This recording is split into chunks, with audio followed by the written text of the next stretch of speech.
विदर्भ में कोरोना का कोहराम अब भी जारी है। आलम यह है कि बढ़ते संक्रमण की वजह से विदर्भ के हर जिलों की स्वास्थ्य व्यवस्था पूरी तरह से चरमरा गई है। वर्धा में भी हालात अब बद से बदतर हो चले हैं।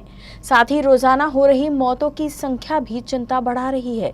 वर्धा जिले में एक दिन में 41 लोगों की मौत हो गई। बीते एक साल में ये आंकड़ा सर्वाधिक है। वहीं जिले में बीते महज 7 दिनों में 237 लोगों ने दम तोड़ा है। वर्धा से सुरेंद्र रामटेके की ये रिपोर्ट।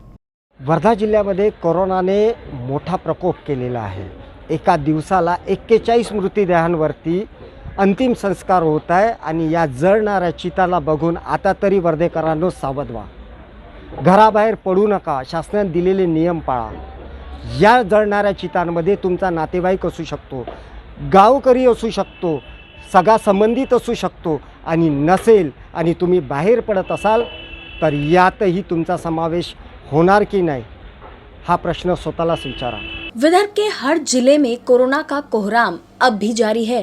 हालात की बात करें तो ये पूरी तरह से बदतर हो चले हैं। जिले के बढ़ती मौतों की वजह से शमशानों में जगह तक कम पड़ने लगी है। साथ ही लकड़ी की भारी किल्लत भी होने लगी है।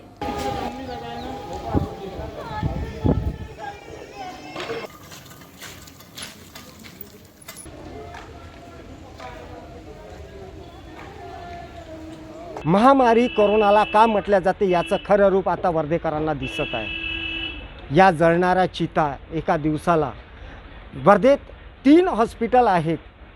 जिल्हा सामान्य रुग्णालय, शालिनीताई मेघे सुपर स्पेशालिस्ट आणि सेवाग्राम कस्तुरबा हॉस्पिटल।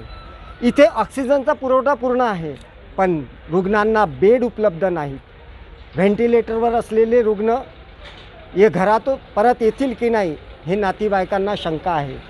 पण यातही आपण आताही वाचू शकतो।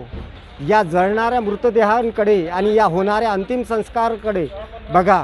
आपल्याला दवाखान्यात जायचं नाही, आपल्याला ऑक्सिजन लावायचं नाही आहे, तर घरातच राहा।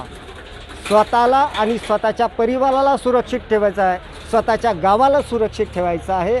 ज्या स्मशानभूमीत आम्ही कधी एक किंवा खूप मोठ्या प्रमाणात जर बघितलं तर 2 किंवा 3 लोक बघायचो, तिथे आज जाळायला जागा नाही आहे। स्थिती अशी आहे की बघताना कुठेतरी भीतीसुद्धा वाटत आहे। खरंच या महामारीने आपल्या सगळ्यांना हेरावून टाकले किंवा होरपळून टाकलेलं आहे। माझी आपल्या सगळ्यांना विनंती आहे की या जागेपासून दूर ठेवायला स्वतःची मदत करा। जे काही शासन सांगते त्याचं पालन करा, शक्य होईल तितकी आपली काळजी घ्या। बढ़ती मौतों की वजह से शमशानों पर भी दबाव की स्थिति निर्माण हो गई है।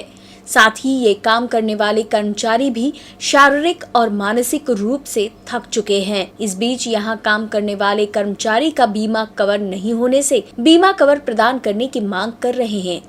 मी पण एक सुपरवायझर म्हणून नगरपालिकेला काम करतो। माझं फक्त एकच म्हणणं आहे इथे की इथे स्मशानभूमीमध्ये आज पाय ठेवायला सुद्धा जागा नाही आहे। अशा परिस्थितीत इथे काम करायला कोणी तयार नाही आहे। जसे आता आमचे काही कर्मचारी वर्ग आहे, असे नगरपालिकेने म्हणा किंवा प्रशासनाने म्हणा, असे काही नेमके लोक निवडा आणि यांना त्या सर्व सुविधा प्रोव्हाइड करा की जेणेकरून यांच्या फॅमिलीला किंवा आमच्या फॅमिलीला काही झालं तर आम्हालाच्या फॅमिलीला काहीतरी प्रोटेक्शन मिळालं पाहिजे। तर आमचं फक्त एकच म्हणणं आहे शासनाला की यांनी थोडं आमच्याकडे लक्ष देऊन आणि ही आलेली परिस्थितीवर मात करण्यासाठी आम्ही जे पुढाकार घेत आहोत थोडंसं आमच्याकडे लक्ष देऊन आमची सुविधा करून द्या बस। इस बीच रोजाना हो रही मौतों के आंकड़े भी बेहद डरावने हैं। रिकॉर्ड के अनुसार 24 घंटों में जिले में 41 लोगों का अंतिम संस्कार किया गया है। ऐसा शायद ही पहली दफा होगा कि एक दिन में इतनी बड़ी संख्या में मृतकों का अंतिम संस्कार किया है। वहीं बीते महज 7 दिनों में ही 237 लोगों की मौत हुई है। 18 अप्रैल को 27 लोगों का अंतिम संस्कार किया गया, जबकि 19 अप्रैल को 26, 20 अप्रैल को 27, 21 अप्रैल को 29, 22 अप्रैल को 42, 23 अप्रैल को 41, 24 अप्रैल को सबसे अधिक 45 शवों को सुपुर्द खाक किया गया। शासनाने दिलेले नियम, सॅनिटायझर, हात धुणे, तोंडाला मास्क लावणे आणि विनाकारण बाहेर पडलात तर माझा रस्ता हा कामात तर जाणार पेक्षा स्मशानभूमीत तर जाणार नाही ना, हेही लक्षात ठेवा आणि मगच बाहेर पडा। अन्यथा आज तुमच्या गावातला असेल, तुमचा नातेवाईक असेल, दूरचा अजून कोणी असेल, उद्या तुमच्या घरातलाही राहायला वेळ लागणार नाही. सुरेंद्र आमटेके, UCN न्यूज, वर्धा.